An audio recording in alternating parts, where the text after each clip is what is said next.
2010 December മാസം 26-ാം തീയതിയിലെ മാതൃഭൂമി ആഴ്ചപ്പതിപ്പ് എവിടെ നിന്നെങ്കിലും സംഘടിപ്പിച്ച് നിങ്ങൾ വായിക്കണം.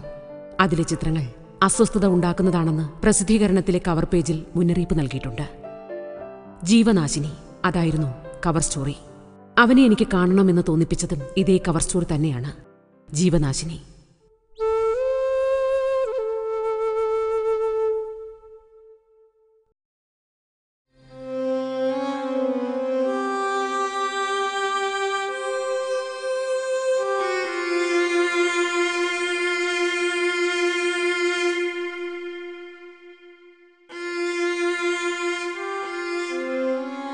പയ്യന്നൂരിലെ ചീമേനി, അവിടെയാണ് അവന്റെ വീട്.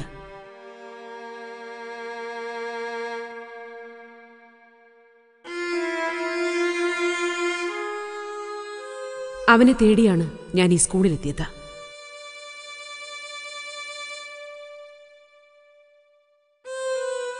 പക്ഷേ അവനിന്ന് സ്കൂളിൽ വന്നിട്ടില്ല. അവന്റെ കൂട്ടുകാർ ഉത്സാഹത്തോടെ ഞങ്ങളോടൊപ്പം കൂടി. ക്യാമറയും വെള്ളി വെളിച്ചവും അവരിൽ യാതൊരു വിധത്തിലുമുള്ള ഭാവമാറ്റവും ഉണ്ടാക്കിയില്ല. എന്നെപ്പോലെ സ്വാർത്ഥമോഹികളായ പലരും ക്യാമറയുമായി എത്തി അവരുടെ ചിത്രങ്ങൾ നിരന്തരം പകർത്തിയിരുന്നു. കാസർഗോഡ് ജില്ലയിലെ എൽമകജിയിൽ തുടങ്ങിയ സ്കൂളിന് പഞ്ചായത്ത് ബഡ് സ്കൂൾ എന്ന പേരാണ് നൽകിയിരിക്കുന്നത്. കണ്ണൂർ, കാസർഗോഡ് ജില്ലകളിലെ എൻഡോസൾഫാൻ ബാധിതരായ കുട്ടികളുടെ പുനരധിവാസമാണ് ഈ വിദ്യാലയം കൊണ്ട് അധികൃതർ ലക്ഷ്യമിടുന്നത്. അതെ, ഇങ്ങനെയുള്ള കുട്ടികൾ അവര് മറ്റു കുട്ടികളെ പോലെ തന്നെ അവരും സമൂഹത്തിന്റെ ഒരു ഭാഗമല്ലേ. അപ്പൊ അവരെ പിന്നിലേക്ക് തള്ളി മാറ്റുന്നത് ശരിയല്ലല്ലോ. അപ്പോൾ ഇവരോടൊത്ത് ഇതാക്കുമ്പോൾ നമുക്കൊരു സംതൃപ്തി തോന്നുന്നുണ്ട്. എല്ലാ കുട്ടികൾക്കും സ്വന്തം കാര്യം ചെയ്യാൻ അറിയാം. വീട്ടിൽ നിന്നാണ് അത് ചെയ്തു. 2 കുട്ടികൾക്ക് മാത്രമേ ഒന്നും പറ്റാതുള്ളൂ. ഇത് സൗമ്യക്കും പിന്നെ നവീനും. ആ നഫീസ് എന്ന് പറഞ്ഞില്ലേ, ആ കുട്ടിക്ക് ഒന്നും അറിയില്ലായിരുന്നു. ഇപ്പോൾ 30 വരെ എഴുതാനറിയാം, എണ്ണാനറിയാം, പിന്നെ അക്ഷരങ്ങളറിയാം, പിന്നെ പേരെഴുതാനറിയാം, ഇംഗ്ലീഷ്.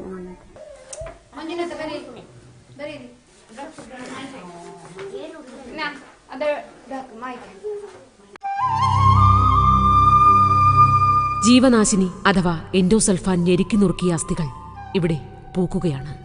തീരാവേദനയുടെ വസന്തം.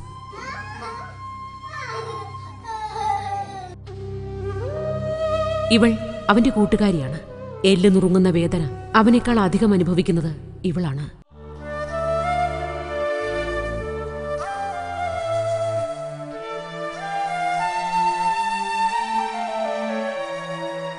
പയ്യന്നൂരിലെ ചീമേനി, ഇവിടെയാണ് അവന്റെ വീട്. ജനിച്ച ഒരാഴ്ച മുതൽ തുടങ്ങിയതാണ് അജിത്തിന് ആധി. സന്ധ്യ മുഴുവൻ വേദനയാണിപ്പോൾ. ആദ്യം വയറുവേദനയാണെന്ന് കരുതി മരുന്ന് കഴിച്ചു. നിൽക്കാനും നടക്കാനും വയ്യ. കാലിന് മുളിയുണ്ട്. 4-ാം ക്ലാസ്സിൽ പഠിക്കുന്ന അജിത്ത് ഡോക്ടർ നൽകുന്ന വേദന സംഹാരി കഴിച്ചാണ് നാളുകൾ തള്ളി നീക്കുന്നത്. അജിത്തിന്റെ അച്ഛൻ ജെയിംസ് പത്തനംതിട്ടക്കാരനാണ്. അമ്മ ആലിസിന്റെ വീടായ ചീമേനിയിലെ പ്ലാന്റേഷൻ ഏരിയയായ ചെക്യാപ്കാവിനടുത്താണ്. ജെയിംസിനെ കണ്ടപ്പോൾ ചെറിയൊരു ആഹ്ലാദം തോന്നി.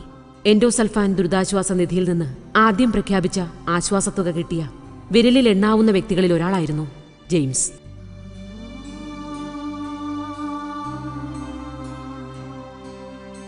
നമ്മൾ ഉപയോഗിച്ചുകൊണ്ടിരിക്കുന്ന വെള്ളമാണ് മരുന്നടിക്കാൻ അവരുപയോഗിച്ചുകൊണ്ടിരുന്നത്. 3 ദിവസം കഴിയുമ്പോൾ മീനൊക്കെ ചന്ത് പൊങ്ങുന്നതൊക്കെ നമുക്ക് കാണാൻ പറ്റുന്നതാണ്.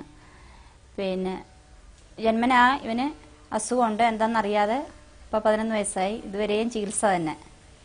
ആയുർവേദം, ഇംഗ്ലീഷ് എല്ലാം ചികിത്സകളും നടത്തി. മിക്കവാറും വേദനയൊക്കെ വരും. ദിവസം എന്ന് പറഞ്ഞാൽ ദിവസം ഒരു ഗുളിക എന്തായാലും വേണം. ചിലപ്പോൾ 3 ഗുളിക വരെ വേണം. വേദനയുള്ളപ്പോൾ പിന്നെ അടങ്ങി ഒരുവിധം ഉണ്ടെങ്കിൽ ഇവന് ഇവിടെ ഇരിക്കില്ല. ഇവിടെ വരുമ്പോൾ പിന്നെ ഒറ്റയ്ക്കായി ഒന്നുമില്ലല്ലോ. സ്കൂളിലാകുമ്പോൾ പിന്നെ ഗുളികയും കൊണ്ട് പോയാൽ തന്നെ അവിടെ നിന്ന് അങ്ങ് മറന്നല്ല. ഇവിടെ ഇരിക്കത്തേ ഇല്ല. ഒരു വിധം ഉണ്ടെങ്കിൽ എടുത്ത് വണ്ടിയൊക്കെ കയറ്റി അവിടുന്ന് വേണമെങ്കിൽ അവർ പിള്ളേർ വേണമെങ്കിൽ എടുത്ത് സ്കൂളിൽ കൊണ്ടുപോകും. എന്നാലും വീട്ടിൽ ഇരിക്കുന്ന പരിപാടിയില്ല.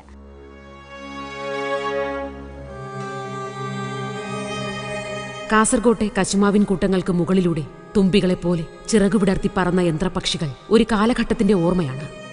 കശുമാവിൻ തോട്ടങ്ങളിൽ കീടനാശിനി തളിക്കുവാനായിരുന്നു ബാംഗ്ലൂരിൽ നിന്നും ഹെലികോപ്റ്ററുകൾ എത്തിയിരുന്നത്. ചീമേനിയിലെ പാറക്കുളത്തിലെ വെള്ളത്തിലാണ് ഹെലികോപ്റ്ററുകൾ അന്ന് കഴുകി വൃത്തിയാക്കിയിരുന്നത്. അജിത്തിന്റെ അമ്മയ്ക്ക് ഈ കുളത്തിൽ കുളിക്കുന്ന ശീലമുണ്ടായിരുന്നു. അവന്റെ ഇന്നത്തെ അവസ്ഥയുടെ കാരണവും അതുതന്നെയാണ്. മുട്ടിലും കാലിലെല്ലാം വരും. നടക്കാനൊന്നും പറ്റില്ല. സ്കൂളിലൊന്നും പോകാൻ പറ്റില്ല അല്ലേ? അപ്പൊ അപ്പം പിന്നെ പുസ്തകമൊക്കെ പഠിക്കുന്നൊക്കെ പുസ്തകം നോട്ടൊക്കെ ആയിരുന്നു ഫ്രണ്ട്സ് എഴുതി തരുമോ? കാല് ബെഞ്ചിൽ വെച്ചിട്ട് ഇടും. എന്നിട്ടോ ചെലപ്പം ഗുളിക ഉണ്ടാവും കയ്യില്, ഗുളിക കഴിക്കും. അപ്പം വേദന കുറയോ? എപ്പോഴാ വേദന വരിക? രാത്രിയല്ല. കളിക്കാൻ പോവോ ആരുടെയും കൂടെ? എന്തൊക്കെ കളിക്കും? കോത്തികളിയെ കളിക്കുള്ളൂ. കുട്ടികളെ ക്രിക്കറ്റ് ഒന്നും കളിക്കാൻ പറ്റില്ല അല്ലേ? കളിക്കാൻ പറ്റും, പക്ഷെ കളിക്കൂല. കളിക്കൂല അല്ലേ? ക്രിക്കറ്റിന് ഔട്ടല്ലുണ്ട്, ഈ കളിക്ക് ഔട്ടില്ല.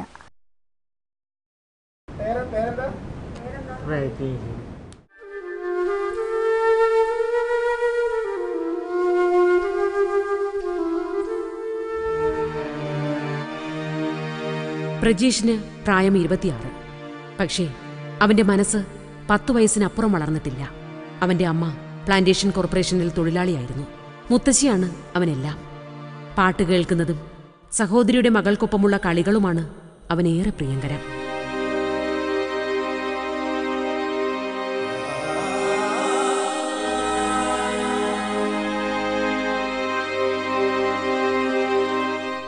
ഞാൻ ഈ പണിക്ക് പ്ലാന്റേഷനിൽ പോവും. പോയാലും അന്നേരം ഇവൻ ഇവിടെ തന്നെ നിൽക്കല്. വൈകുന്നേരം വന്നാൽ നമ്മ അങ്ങോട്ട് വരും. ഇത്രയും പ്ലാന്റേഷനിൽ ഇപ്പം 18 വയസ്സ് മുതൽ ഇല്ല തന്നെ 34 കൊല്ലം 35 കൊല്ലത്തിൻ്റെ അടുക്കേ. അത് പറയാനില്ലേ തന്നെ. അമ്മയെല്ലാം ഗർഭിണിയായ സമയത്ത് ഇതിൻ്റെ ഒന്നും അറിയില്ല നമുക്ക്. മരുന്ന് അടിക്കുന്ന ആ സമയത്ത് അടിച്ചിട്ടുണ്ട് മരുന്ന്. എൻഡോസൾഫാനെ കുറിച്ച് ഇവിടെ നടന്നത്, എൻഡോസൾഫാനെ കുറിച്ച് ഒരു സമരങ്ങൾ നടന്നത് എൻ്റെ അറിവിൽ 2001-ലായിരുന്നു. ടീ മോസ്കിറ്റോ ഉണ്ടെന്നാണ് അവർ പറയുന്നത്. പക്ഷെ ഞങ്ങൾ ചോദിച്ചെന്ന് ടീ മോസ്കിറ്റോ ഇവിടെ ഉണ്ടോ, ടീ മോസ്കിറ്റോ പറഞ്ഞ ബാധ ഇവിടെ ഉണ്ടോന്ന്. അങ്ങനത്തെ ഒരു ഗവേഷണം നടത്തിയിട്ടില്ല എന്നാണ് അവർ പറഞ്ഞത്. അങ്ങനെ ഗവേഷണം PCK ഇവിടെ ടീ മോസ്കിറ്റോ ഉണ്ടോ ഇല്ല പറഞ്ഞ ഒരു ഗവേഷണം നടത്തിയിട്ടേ ഇല്ല. പക്ഷെ തളിക്കുന്നുണ്ട്. അത് യഥാർത്ഥ എൻഡോസൾഫാൻ തളിക്കേണ്ടത് ഒരു 100 ലിറ്റർ വെള്ളത്തിൽ 15 മില്ലിയാണ് മിക്സ് ചെയ്യേണ്ടത്. പക്ഷെ ഇവിടെ 140 ലിറ്റർ വെള്ളത്തിൽ മിക്സ് ചെയ്യുന്നത് 7 ലിറ്ററാണ്.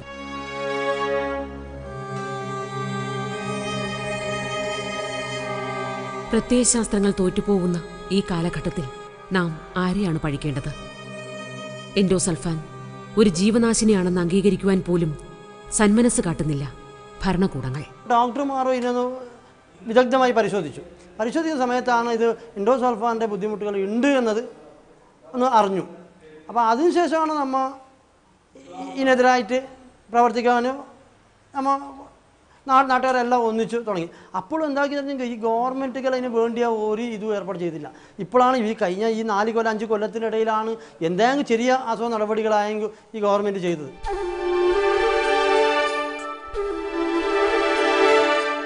ഇവർ ക്യാമറയെ വെറുക്കുകയാണ്, ശപിക്കുകയാണ്. അജിത്തിനെയും പ്രജീഷിനെയും പോലെ ഒരുപാട് പേരെ ഈ ഗ്രാമത്തിൽ ഞാൻ കണ്ടു. അവർ എന്നോട് സംസാരിച്ചു. കുട്ടികൾക്കൊപ്പം ഞാൻ കളിച്ചു. അവരോട് നുണകൾ പറഞ്ഞു.